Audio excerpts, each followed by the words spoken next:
Saludamos al abogado Vicente Solano, académico de la Universidad Politécnica Salesiana, la Universidad Andina Simón Bolívar, experto en teoría política y en derecho constitucional.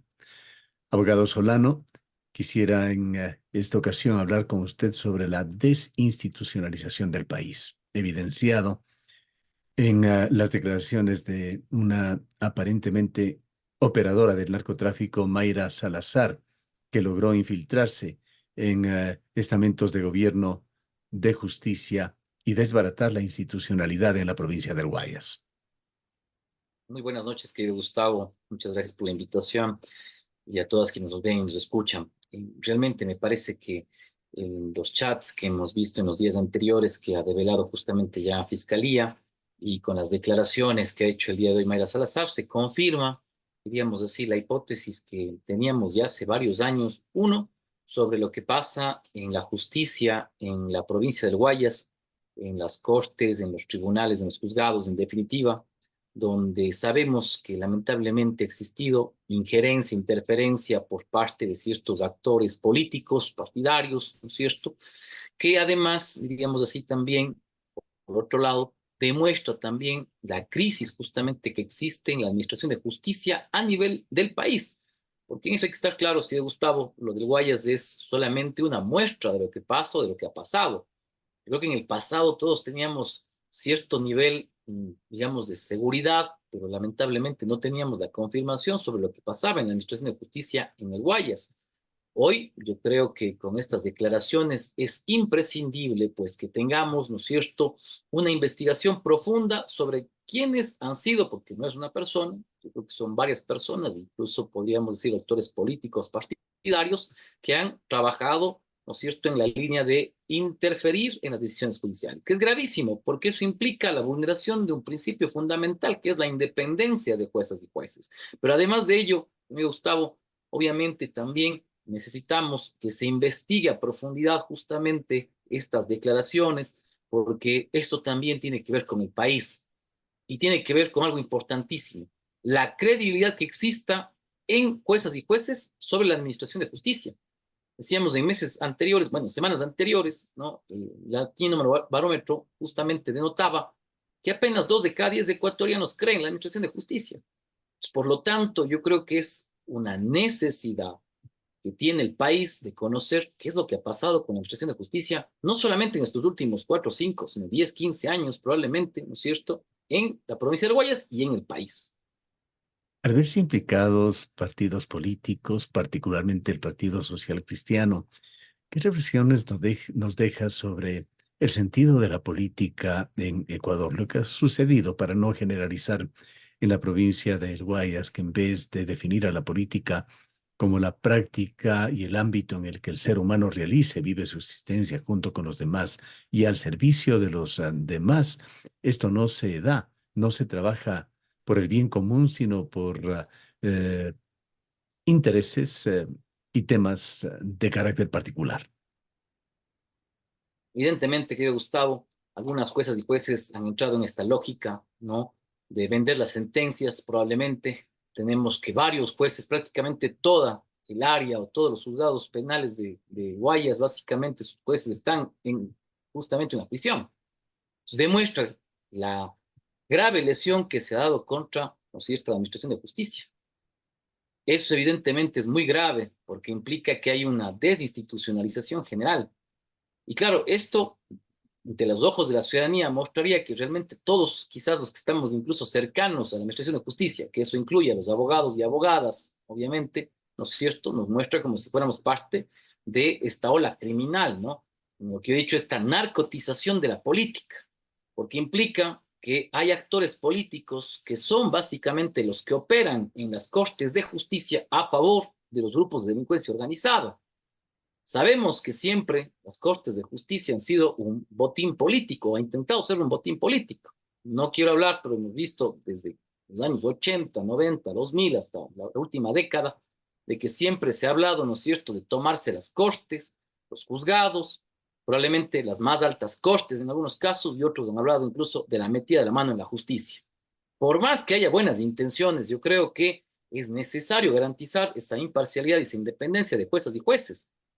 Lamentablemente, como digo, y eso ya ha pasado ahora, ¿no? Los actores políticos utilizan a la justicia, ¿no es cierto?, como un arma, ¿no? Y por eso tenemos el caso de la judicialización de la política y también, justamente, ¿no es cierto?, la politización de la justicia. Eso nos pone en una grave circunstancia, porque el ciudadano de a pie, entonces, desconfía justamente de esos órganos de administración. Y en último caso, lo que va a hacer el ciudadano dice, bueno, si la lógica es pagar por una sentencia, entonces yo también lo hago, ¿no? Entonces, entramos en un círculo vicioso gravísimo, en el cual los actos de corrupción, los delitos, son prácticamente, ¿no es cierto?, como una necesidad para garantizar, en cierta manera, ¿no?, que haya justicia. Yo creo que eso es gravísimo para el país, ¿no? Y por eso es importante que, como decía, que el presidente de la República, la fiscal, los diferentes órganos que componen la Administración de Justicia, el nuevo Consejo de la Judicatura, sobre todo, ¿no es cierto?, tomen todas las decisiones necesarias para que se conozca de buena forma cómo se ha operado, ¿no es cierto?, para secuestrar la justicia, ¿no?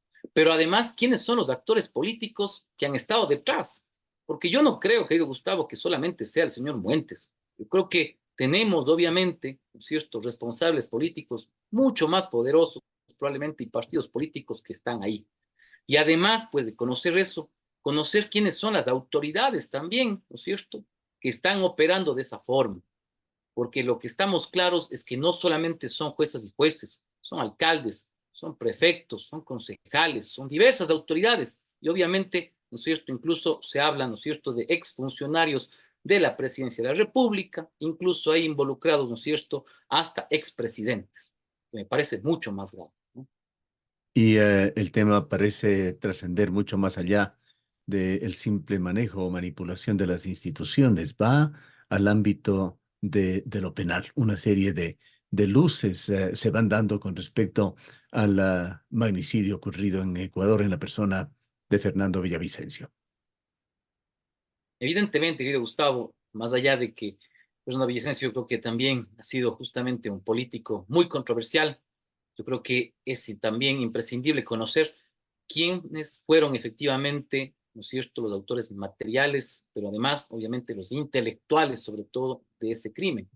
Lamentablemente, la situación, yo digo, es de que ya no hablamos de un solo partido político que probablemente trabaje en connivencia con actores justamente de la delincuencia organizada, sino que hablamos de que varios partidos, organizaciones, políticos, partidos políticos inclusive, se han beneficiado de ese tipo de actos delictivos. Yo por eso creería que es importante, que Gustavo, como un tema necesarísimo, es de que en los próximos concursos, porque usted sabe que a nivel nacional vienen por un lado los concursos que dirige el Consejo de Participación Ciudadana y Control Social. Se vienen nuevos miembros del Consejo Nacional Electoral, nuevos juezas y jueces del Tribunal Contencioso Electoral, superintendentes. Se vienen nuevos jueces para la Corte Nacional de Justicia, electos por el Consejo de la Judicatura. Se viene una nueva, en este caso, cambio, diríamos así, ¿no?, o reconformación de la Corte Constitucional. Hablamos de 30, 40 nuevas autoridades a nivel nacional que van a ser justamente designadas, ¿no es cierto?, por parte tanto del Consejo de Participación Ciudadana como del Consejo de la Judicatura. Necesitamos garantizar, así como no tuvimos al principio del año, lamentablemente por parte del Consejo de la Judicatura, la seguridad, la certeza, ¿no?, de que tendríamos un concurso realmente imparcial, ¿no?, transparente. Es hoy importantísimo de que estos órganos, que son los que van a dirigir estos concursos o a codirigir estos concursos, que garanticen la máxima transparencia justamente para elegir a los mejores, en este caso, que puedan llegar a este tipo de autoridades, ¿no?, a nivel nacional. Ahora, más Sí, allá de las personas, hay instituciones que evidentemente vienen fallando en forma secuencial y alarmante al país. Allí está ese quinto poder, el Consejo de Participación Ciudadana y Control Social, y en su turno, el Consejo de la Judicatura. ¿Qué mecanismos podrían establecerse para precautelar de alguna manera la independencia judicial tan venida a menos? lo primero es que lamentablemente, Gustavo, creo que ha habido ya una consulta, ha habido incluso la posibilidad desde el legislativo de intentar las reformas necesarias, porque inclusive el legislativo podría empezar las reformas necesarias para o restringir legítimamente las competencias del Consejo de la Judicatura como el Consejo de Participación, no se lo ha hecho y no creo que se lo va a hacer, ¿no? La consulta popular no ha traído ningún tipo de pregunta que pueda justamente ir hacia limitar esas competencias, esas atribuciones. Eso implicará que en los próximos meses quizás se vaya a tratar la posibilidad de las reformas, eso, quizás. Y yo lamentablemente en eso digo, soy muy probablemente pesimista, porque claro, el tema es quien tiene estos órganos, yo diría el Consejo de la Judicatura, al menos que tenga, digamos, cierta cercanía con este órgano administrativo, quien tenga cercanía o mayoría con el Consejo de Participación Ciudadana y Control Social, no estoy diciendo el presidente de la República, cualquiera, ¿no? Puede garantizar, ¿no es cierto?, que muchas de esas autoridades probablemente, ¿cierto?, sean cercanas obviamente al Ejecutivo o algún, en este caso, partido político, porque lamentablemente, como digo, este diseño institucional está fallando y necesitamos cambiarlo urgentemente. Si es necesario eliminarlo, pues bueno, hay que hacerlo, pero yo creo que la posibilidad de restringir sus atribuciones va por parte de la Asamblea Nacional. No necesitamos ni siquiera, obviamente, la posibilidad de ir necesariamente a un referéndum. Eso lo ha dicho la Corte Constitucional, estamos claros. Lamentablemente lo que no hay es voluntad política, y hay que ser claros en eso. Porque obviamente, yo le diría así, si el Ejecutivo tiene cierto nivel de injerencia en el Consejo de Participación o en el Consejo de la Judicatura, pues va a garantizar nuevamente, ¿no es cierto?, que la posibilidad de elegir jueces u otras autoridades, ¿no es cierto?, estén, diríamos así, también con cierta aquiescencia de los poderes políticos. Eso es lo que nos preocupa. Y como digo, cada presidente se ha ido acomodando. Si usted recuerda lo que decía Lenín Moreno, lo que decía Guillermo Lasso, cada uno de ellos criticó al Consejo de Participación, pero cuando obviamente se tomaron también, ahí lo puedo decir, la Corte Constitucional, reformaron y cambiaron en este caso también a otros órganos, necesario o no, sin embargo, lo hicieron con ese mismo aparataje institucional. El señor Guillermo Lasso dijo, yo voy a cambiar, voy a eliminar el Consejo de Participación. ¿Lo hizo? No. Entonces, muy probablemente, ahí Gustavo, diríamos, lamentablemente las prácticas políticas y el tener estas instituciones que para mí, en cierta forma, con sus atribuciones, pueden ser pervertibles, obviamente, pues más bien lo que hacen es concentrar el poder, ¿no? En ciertos partidos o en ciertas autoridades. En términos de voluntad política, ¿cómo ha visto usted la actuación de la fiscal general de la Nación, hoy bastante acosada, y del propio presidente Daniel Noboa? Bien, yo creo que por los principios de independencia judicial, me parece grave, por un lado, de que se esté acosando a una fiscal. Políticamente, yo creo que se debe garantizar justamente su imparcialidad, su independencia también, ¿no? Obviamente es un órgano, ¿no es cierto?, autónomo de la función judicial, pero además de ello, pues hemos visto ataques y por otro lado también defensores, ¿no?, de la señora fiscal. Me parece que más allá de que haya defensas o ataques, ¿no?, yo creo que se debe garantizar obviamente que la fiscalía sea ese órgano autónomo, no politizado, ¿no? Pero que efectivamente de lado y lado, ¿no? Del lado de sectores que, digamos así, son críticos como el correísmo, hasta sectores que diríamos, ¿no es cierto?, están afines a lo que hace la señora fiscal. Me parece que evidentemente pueden haber sesgos, ¿no? Pero me parece que la fiscalía debe garantizar obviamente ese nivel de independencia. Yo creo que aquí la cuestión es no solamente decir por qué va con unos y no contra otros. Sí, efectivamente puede ser necesario, pero obviamente yo creo que es necesario de que la fiscal actúe de manera independiente. Obviamente en algún momento hay que pedirle también cuentas, ¿no?, de qué pasa con otros casos, ¿no? Yo creo que eso sí es importante. Y obviamente me parece que en ese sentido, pues es necesarísimo también que la ciudadanía dé su respaldo, ¿no? Yo creo que más allá de que los actores políticos den o no su respaldo, es la labor de la fiscalía. Lo que sí evidentemente se debe garantizar que la señora fiscal pues tenga la seguridad necesaria y que se le garantice pues obviamente que no pueda sufrir presiones ni de un bando ni de otro. Yo creo que eso es importantísimo. Si no, obviamente, lo que vamos a tener es una fiscalía obviamente que pueda ser sesgada en ciertas partes, ¿no? Estamos viviendo, doctor Solano, una época muy particular en la que se consolida una especie de caso de estudio para la academia, lo que está sucediendo con la justicia y la institucionalidad. Me parece que es importantísimo lo que usted dice, Gustavo, y concuerdo. Realmente la situación que estamos teniendo el día de hoy, yo creo que más allá de que hay ciertas particularidades que, como usted lo ha dicho, en algún momento hemos conversado, son temas que son recurrentes en el país. Alguien dirá, la independencia judicial siempre ha estado siendo un tema muy débil dentro del país. No podemos decir que nosotros hemos sido un país donde se ha garantizado la independencia judicial. Si yo digo eso, obviamente es una falacia. Decir que antes había una independencia judicial hace 5, 10 o 15, 20 años. Yo creo que siempre ha habido, diríamos así, un accionar de los políticos, sobre todo, ¿no es cierto?, por tomarse la justicia. Pero lo que está pasando ahora es mucho más grave. ¿Por qué? Porque además, obviamente, ha involucrado, como decíamos, de manera profunda a la clase política, pero también incluso a los profesionales del derecho. Porque si usted ve las tramas, efectivamente, de Mayra Salazar, además de tener a juezas y jueces, tiene abogados, ¿no? Tiene a políticos, tiene a periodistas probablemente, ¿no? Entonces eso implica que esta narcotización de la política, ¿no?, está inmiscuidos muchos sectores de la sociedad. Y por eso, evidentemente, es que han logrado, digamos, tener ese nivel de infiltración. La pregunta que no nos estamos haciendo es, por el otro lado, ¿no?, ¿dónde están también otros operadores, ¿no? ¿Quiénes son los que, por ejemplo, lavan el dinero? ¿No? Escuchaba ¿Mm? la otra vez a Fernando Carrión, justamente también, en Antena 1 también lo escuchaba. Decía, bueno, el tema es buscar también quiénes son los que se han enriquecido ilícitamente con esto. Porque obviamente uno puede decir, se está capturando a cientos, a miles de pandilleros, de miembros de grupos de delincuencia organizados, sí, inclusive algunos cabecillas. Pero el tema es, ¿quiénes son los que se están también beneficiando económicamente de este tipo de actividades y son los que están detrás, ¿no? Entonces yo creo que obviamente ya esto ha implicado un tema más grave, ¿no? Y que es algo también que veía hoy en la mañana, la crisis de la educación.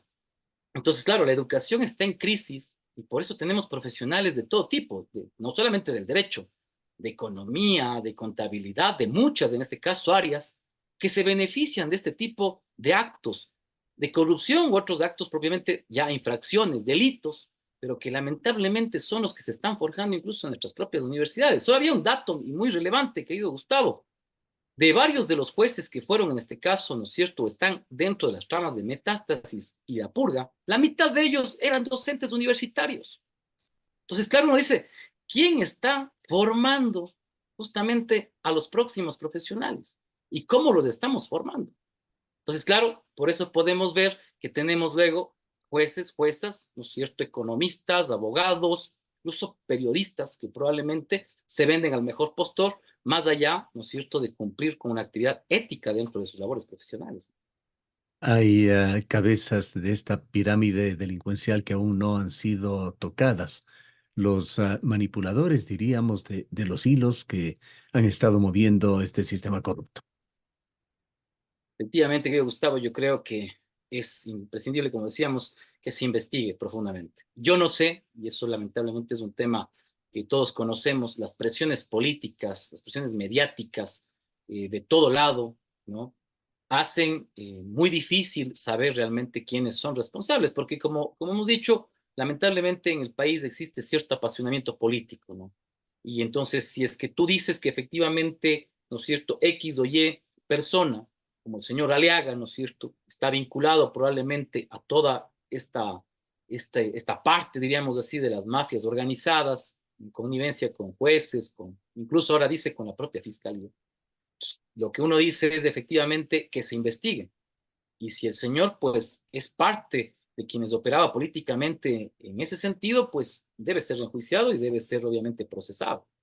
El problema es que cuando dices del otro lado, ¿no es cierto?, por ejemplo, en estos casos, León de Troya y otros, también donde ha estado involucrado, en cambio, diríamos así, posiciones políticas contrarias, para no decir el nombre, probablemente al expresidente Correa, pues por otro lado, salen otras voces, ¿no? Entonces, lamentablemente, con esta línea política de divisoria, diríamos así, en nuestra especie de clivaje, correísmo, anticorreísmo, hace muy difícil realmente incluso tener una certeza sobre quiénes son totalmente responsables de ello. Y no sé si logremos por ello saber quiénes son al final, en poco tiempo, los responsables de todo lo que está pasando en el país.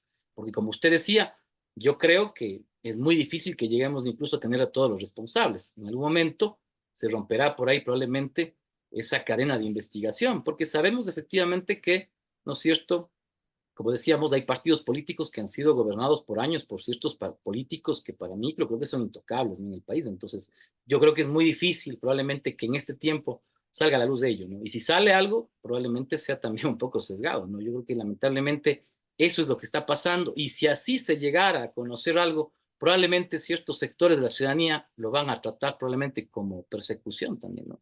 Es lamentablemente lo que sucede ahí. Muchas gracias por sus opiniones y por habernos acompañado. Muchísimas gracias, Gustavo. Una buena noche.